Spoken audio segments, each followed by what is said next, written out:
Good evening, everyone. Good morning to those who are watching it tomorrow morning. Today is January 7th, 2020, our first broadcast of the Weekly Bytes this year. Today we're going to be covering day one recap of CES 2020. I cannot believe we've already hit this, but first week of January. So let's dive in.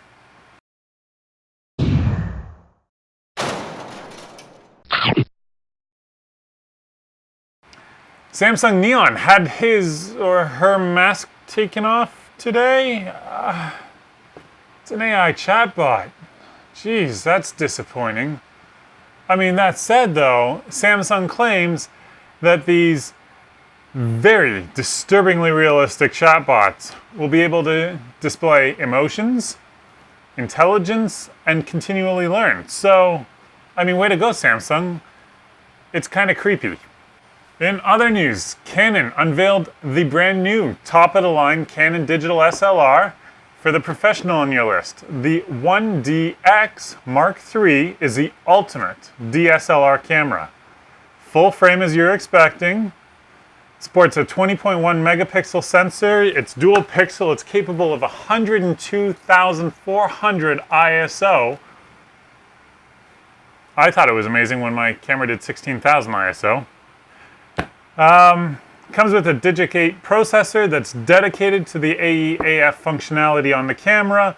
The buffer, the image buffer, can hold up to 1,000 RAW plus JPEG images at a time if you're using the dual Compact Flash Express cards. And it's also capable of 4K 60 video, in case, anybody's wondering. I thought Compact Flash was dead, but apparently it's very much alive and well.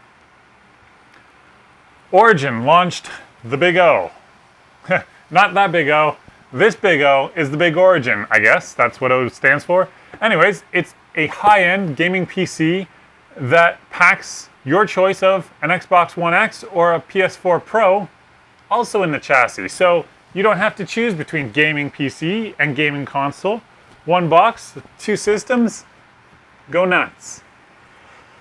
The OnePlus One Concept One has finally been displayed, and its big reveal is it uses electrochromatic glass to cover the cameras when you're not using them.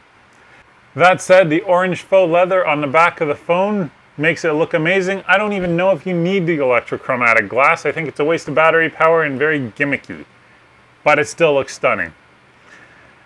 Who loved Intel's Hades Canyon NUC? It was an amazing beast. You got a quad-core Intel Core i7 8th gen processor. You got an AMD discrete graphics card baked onto the motherboard. You got Thunderbolt 3, gigabit Ethernet, USB Type-C, pretty much anything you could want. And it all fit in a form factor that in a slightly baggy pair of jeans you could fit in the front pocket. Certainly leaps and bounds better than the last generation NUC. Well, today, Intel displayed the Ghost Canyon NUC. It packs up to a Core 9 8-core processor, 9th gen. 64 gigs of RAM is the top end. 2 M.2 slots for NVMe storage. And the piece de resistance, a full x16 PCI Express 3 slot to stick a discrete desktop class graphics card in. Now, I'm sure Intel's planning ahead to their new discrete graphics card that they're going to be launching. Certainly, it's not going to hold a 2080 Ti or a RX 5700 XT. It's not that big a chassis. As you'd expect, it is a NUC. The problem I have with this NUC is still huge. It's never going to fit into the front pocket of a pair of jeans, no matter how baggy they are. A startup called Sunflower has announced a first. It's your very own personal home security drone. That's right. Just when you thought home security was going a bit nuts with IoT devices, now you can have a drone that is going to monitor your property whenever you want. The system works kind of like this. They pack a bunch of motion sensors that look like flowers. You can place them all over your yard. If a motion sensor detects motion, an alert pops up on your phone saying, do you want to launch the drone to track that motion object? At that point, you can choose to launch the drone. It will emerge from the hive as a, they call it the bee and the hive. The hive is the protective shell the drone sits in, the drone is the bee. The hive is waterproof. It charges the drone when it's not in flight. Crazy.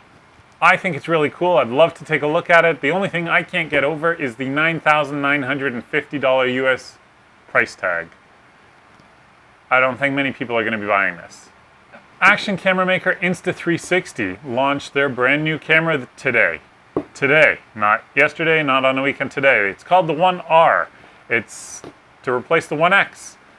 It's kind of cool. You can either choose a full wide or an ultra wide angle 4K camera or a 5.7K super res 360 camera, or you can get both in a bundle for just slightly more. It's kind of cool. I think the most interesting feature that says, hey, don't get the 1X for now probably a discount, is you can mount the 1R to a drone, specifically either the Mavic from DJI or the Mavic 2 from DJI.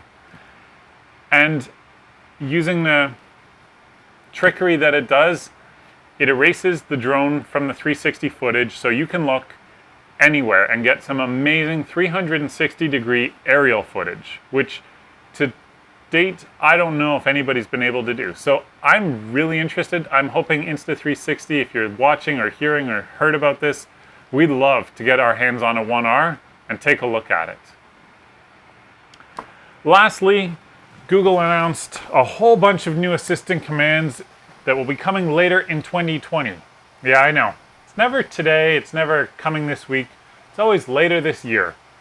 But they include things like scheduled actions, so you can ask your Google Assistant to turn on the coffee maker at 6 a.m. tomorrow morning, and it will do that. Or leave notes on smart displays like the Nest Hub or a Lenovo Smart Display or whatever, and say, hey, I watered the plants. So your spouse or your kids or whoever comes home and sees the note on the display knows that you've done something. Or if you want to leave them a love note or whatever, you can do it now. And the last thing is they've provided, the last thing I'm going to touch on, they've provided an easy way to wipe your previous comments out of the Google search history by just saying, hey Google, that wasn't for you. And it will erase it from your voice history. Kind of cool. Definitely useful. But does AI really forget? Anyways, yesterday, just a quick recap, we saw Sony launch a whole ton of new 2020 model TVs, new OLEDs, new 4K TVs. It's their H generation, replacing the G from last year, 2019. Nothing really revolutionary there, but what we did see was Samsung launch their new OLEDs, their new QLEDs, and a whole bunch of cool things there, including a TV that is 99% display on the front. So there's virtually no bezel, and it looks amazing in the pictures. I would love to go and see one, or even better, have Samsung send us one for review. We'll see what we can arrange there for you guys. I hope to bring you a review of that in the coming couple of months.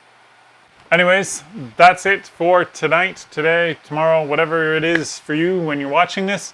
We'll be back at the end of January 8th with another Day 2 recap. So stay tuned, don't go far. Make sure to tune in. Have a good day. Thanks for watching today's video. If you didn't like it, you know what to do. Give us a thumbs down. Leave us a comment below letting us know what we can improve for next time. But if you did like it, give us a thumbs up. Hit the subscribe button. Don't forget to hit the bell beside it so that you get notified the next time we post a video. Don't forget to follow us on social media. We're on Twitter, Facebook, and LinkedIn. Have a great day, and we'll see you all next time.